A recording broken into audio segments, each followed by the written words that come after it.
Hi, everybody. So, President Donald J. Trump fired FBI Director James Comey on May 9th, 2017. Welcome to this installation of the Sergeant at Arms. So, let's figure that out. There have been a lot of explanations about why he fired him, but we're going to venture a guess that it goes back much further than recent activities. I'm going to go back as far as election 2016 because clearly that's where this started. So anybody who doesn't realize that Donald Trump was going to fire James Comey is nuts. They're the nut jobs. Because President Trump has called James Comey crazy and a nut job. We know that name calling isn't really presidential, but let's see what happens, right? In any event, so let's go back to election 2016. James Comey strikes me as the kind of guy who's pretty solid, pretty even-keeled. President Trump has called him a grandstander and a showboater. I think we know who the grandstander and the showboater is. I'll tell you the same thing that I tweeted, which was people in glass houses.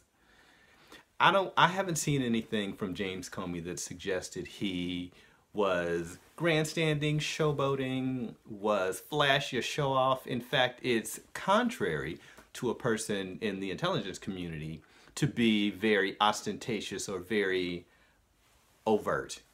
They tend to be very covert, which makes sense. Very close to the vest, and they have to be because they're guarding state secrets. And so I don't believe in any way that he was ostentatious. Donald J. Trump, on the other hand, speaks for itself. In any event, let's go back to election 2016. So I think where this becomes difficult is James Comey was in a difficult position because he had a 10-year contract, and I think he's only 2 or 3 years into it. He's only 2 or 3 years into it. And so there was like 6 or 7 years left. But he had to deal with Donald Trump. I think he realized, you know what, once I do this investigation of Hillary Clinton's emails, I'm going to have to come to a conclusion. And the conclusion he came to clearly was something that the president, then candidate Trump, didn't like. So is it a possibility that he reopened the investigation 10 days before the actual election as a way to say, I'm kind of on your side?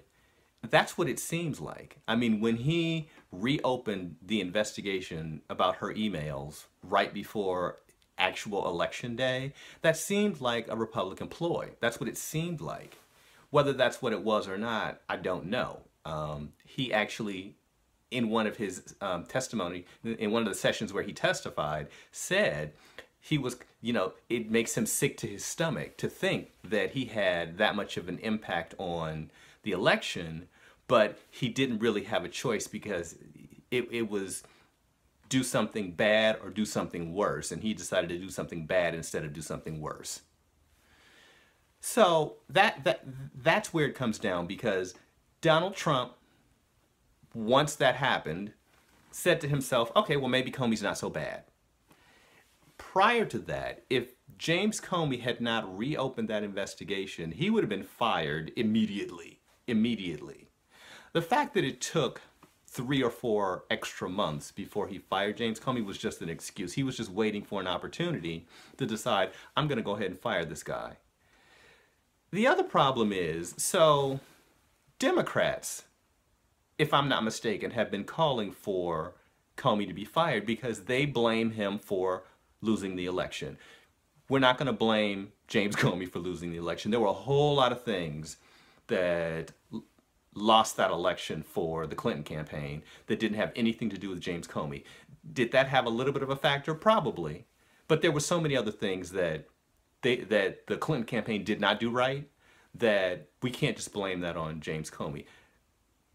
But now that he's been fired, Democrats are saying, well, that's a shame, and we don't like the way he did it, and James Comey was an honorable man. Okay.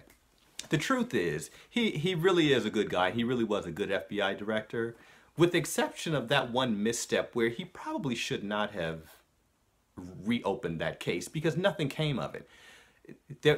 It was for naught. So there was no point to actually reintroducing any of that information. Her emails had been litigated already, and all the people who were going to condemn her for it had already done it.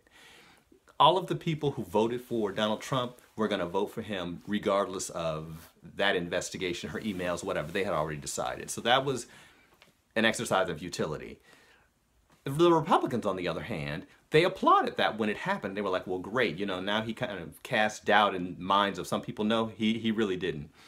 But now there are Republicans who are saying, well, you know, the way he went about that wasn't necessarily right. Okay, so now we're back to, well, what's the real reason why he was fired? Now people are saying he was fired because Donald Trump wanted him to drop this whole the Russians interfering in our election investigation. We don't know, because Donald Trump has just changed his mind and said, given so many different explanations for why he decided to do it, we just kind of don't know. So now it's war. I mean, this is just war between Donald Trump and James Comey. And we won't know the actual outcome for another month or so because James Comey isn't set to testify in front of Congress with regard to collusion or anything until after Memorial Day. So that's another 2 weeks away. When that does happen, then we get into the situation where there's potential obstruction of justice. There have been discussions about impeachment. President Trump has classified this a witch hunt. And people are talking about this is the new Watergate. He does sound a little bit like Richard Nixon.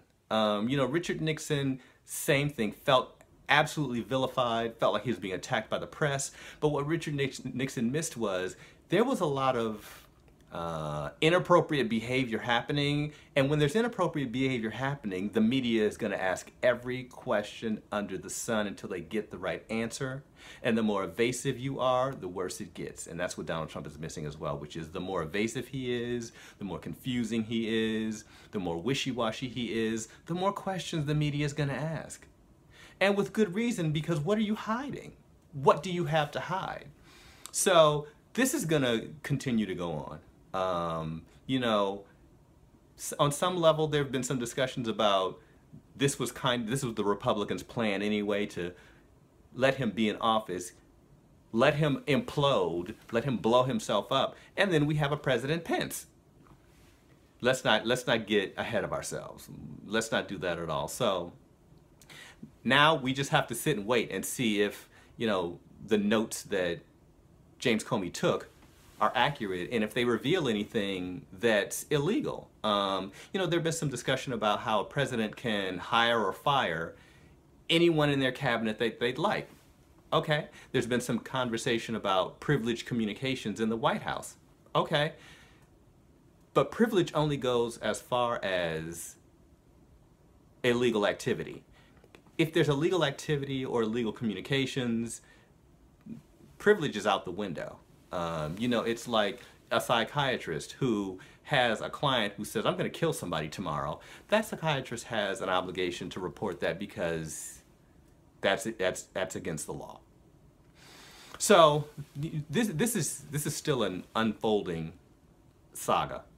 We'll hear a lot more about this, but I think we have to stop and say to ourselves, okay, well, who do we really believe here? Do we believe James Comey? Will his notes reveal something? And people have criticized him for, why were you taking notes? Why do you think he was taking notes? He knew his head was on the chopping block. He knew that he had to keep track of every single conversation and word that Donald Trump said to him, because he knew at some point he was going to get fired and he was going to have to explain a number of things or justify it or even defend himself. And I think that's where he is now. He's at a point where he said he will only testify if it is a public hearing. I don't blame him because the public needs to hear this, and he wants to be judged in the public arena, not behind closed doors where nobody can see exactly what's going on and decide for themselves. So I applaud him for that. And I think we should all applaud him for that. I think we should wait and see what happens when he actually testifies, because this story has only just begun. So Leave me comments. Tell me what you think. If you think that there's another side to this story, I want to know what it is. And I'm going to keep tweeting about it. And the president keeps tweeting about it. So leave comments. Give me some tweets. SGTATARMSUSA. And I will close this session of the Sergeant at Arms. See you next time.